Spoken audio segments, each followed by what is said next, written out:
Elder Mother's in the punishment trailer, Manny got pimp slap, and Zane's got the Google eyes for River. And we can't forget about our handy-dandy FBI agent, Andrew, who's moving about the compound like a chameleon. This is my review of Tyler Perry's Ruthless, Season 3, Episode number 10, titled The Law of Obedience. This episode lends itself towards the beginning of the end for a lot of people, and it moved at a moderate to fast pace somewhat, and I really liked it because some of the characters ended up in places that we never thought they'd be, and some things were revealed that we never thought were possible, so the element of surprise is definitely there, so I really enjoyed this episode, and I'm giving it a B+. The episode opened with Brian and Lynn in the punishment trailer, and Lynn is still somewhat delirious. Not as much as she was last week, though. She doesn't think that she's in a bad dream anymore, but still banging up against the trailer walls like she's losing her mind. She's telling Brian that she's going to tell them everything, but Brian is trying to calm her down, trying to talk some sense into her head. He told her to relax with all that because Andrew is basically all that they've got, and this girl... She thinks that Malcolm is going to come in to save her for some reason. But Brian told her, look, Malcolm is probably hemmed up in a trailer just like we are. But instead of Malcolm coming, we see Daikon walking in the trailer. And she can't believe that Daikon has everything to do with her being chained up in the trailer.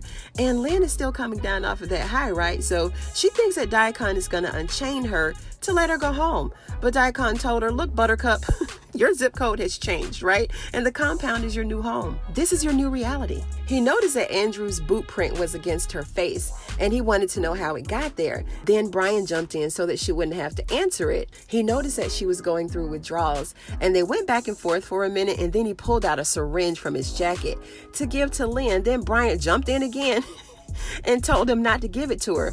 And this entire scene was a lot to watch, right? This man is trying his best to protect her, and I guess Daikon thought that was cute. He told Lynn to suck his maker stick.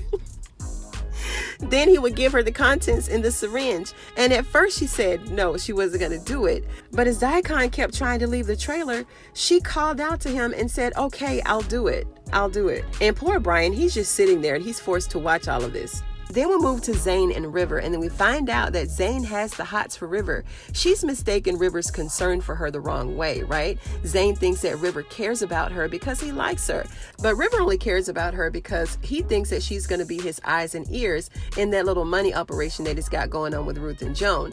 But River had to tell her that his river only flows in one direction. Poor Zane, she didn't even know what that meant. If only Zane knew what he does to the highest and what the highest does to him, she wouldn't even brought it up, but at least he let her down easily. And when he left, Ruth popped up, and she had to school her on how to use her feminine wiles to take control of Manny. She told her to stop being so nice. She told her to ride Manny like she owned him and to take control of him in the situation of him, raping her.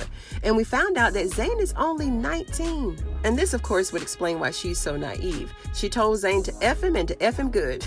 Look him in his eyes and make him feel small so that he feels powerless. She told her to stop being a kitten and start being a lioness. And I really appreciated that part because they're on the compound. So she's going to have to toughen up just a little bit. Then we see Dr. Andrew running through the compound. Andrew should have had on his white jacket. He had painkillers for Lynn and Brian, and now he's got some type of respiratory drug to slow down Malcolm's breathing. He opened the cooler and tried to give it to him, but Malcolm wouldn't take it. No, Malcolm, you want all the smoke when it comes to the dope, right, Malcolm?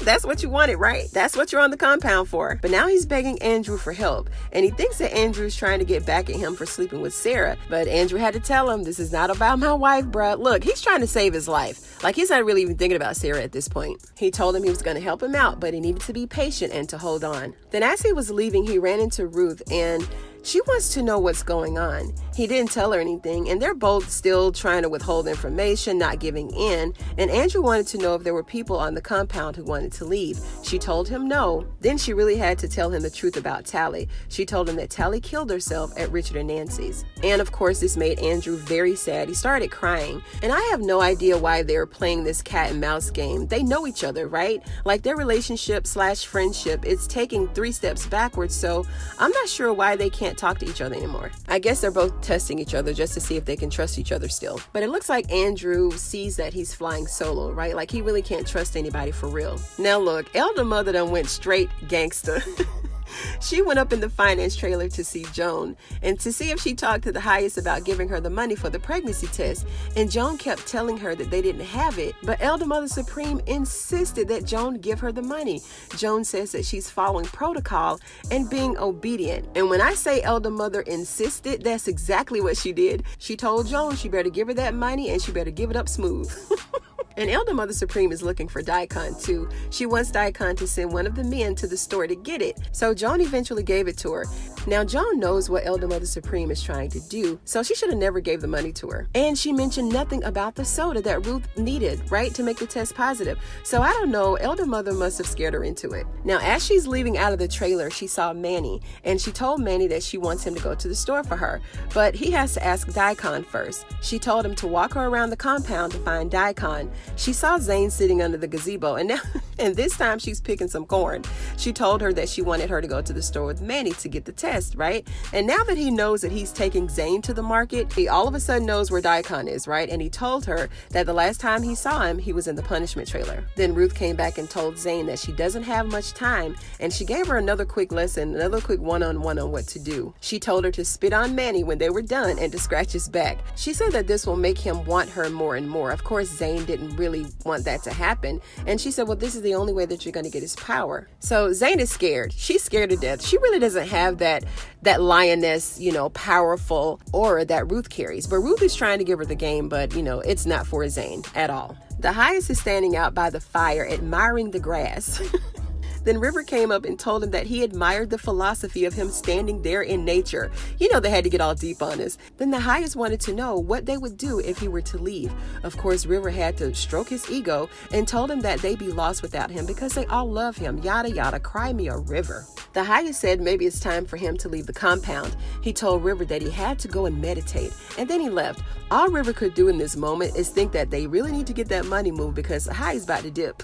He's going to leave them all there. As Elder Mother and Manny passed the punishment trailer, she heard Lynn banging on the trailer and making sex noises. She stepped inside the trailer and saw Daikon and Lynn doggy style, but standing up. This must be Daikon's favorite position because he had Ruth hand up the same way, right? After they went back outside, she sniffed Daikon's waist. Well, what she was sniffing. And she smelled all of Lynn's sex juices. She told Daikon that she's going to tell the highest, and she ran off. Of course, Daikon blamed Manny, and then he pimp slapped him. So Elder Mother couldn't wait to tell the highest. She scurried around to his trailer, and she was so desperately trying to get it out. And right before she told him, the highest scolded her for going into the punishment trailer, and she did not. I'm like, what? Are you serious? He basically told her she didn't have any business in that trailer. He told Manny to take Elder Mother Supreme to the punishment trailer with the deserters. Oh my gosh, I'm done. I'm just glad he didn't slap her this time. Daikon pulled up and he told the highest that Malcolm told him that Andrew was an FBI agent, and the highest said to bring Malcolm to him. Now, when Elder Mother got to the punishment trailer, Lacey and Oliver had to start effing with her, right? She's sitting there on the floor, bound in chains, just like them. Elder Mother started getting spicy, and Lacey had to remind her that she had to lay the other Elder Mother down, so she better tread lightly. Oliver told her that he used to be blind just like her. Then he tried giving her the truth about how brainwashed she was. And Elder Mother Supreme thinks that she's going to be out of the trailer as soon as the highest calms down because he loves her. Then in our final scene, we have Malcolm shivering in front of the highest. And of course, he's starting to run his mouth again like a motor. He repeated himself and told the highest that Andrew is FBI. The highest told Malcolm that he already knew that Andrew was FBI because Mac is one of them and that he's their man on the inside. Malcolm said that Mac is too straight-laced to be a part of the Raku, and Daikon slapped him. It sounded like his hand was cracking up against a block of ice, right? It sounded like the punch literally cracked his face. Malcolm said that he'd give the highest everything that he had. He wants to access the FBI file from the highest computer so that he can delete the file and make it go away. The highest peeped game right away, and he told him, nope. You just want to get on my computer so you can call for help. So back into the cooler he went. The highest said that he was getting very angry and that he needed his sword. And then he walked away. End scene. Now, what I'm really not understanding is if Mac is in on it, The sheriff is in on it. Why is the highest so upset? He has everybody that he needs right in his pocket, so why is he so upset all the time? Calling them the evil government, and I'm sure he thinks the government is evil, but he should rest easy because at the end of the day, the compound's gonna be all right. In the last Ruthless video that I posted, I actually thought that the sheriff may have shared the information with them, right? Because they're all in it together, that he was trying to call Mac, and that's how Daikon knew his name. But now the highest is talking about Mac, so I'm a little unsure. It's just hard to tell who's who at this point, right?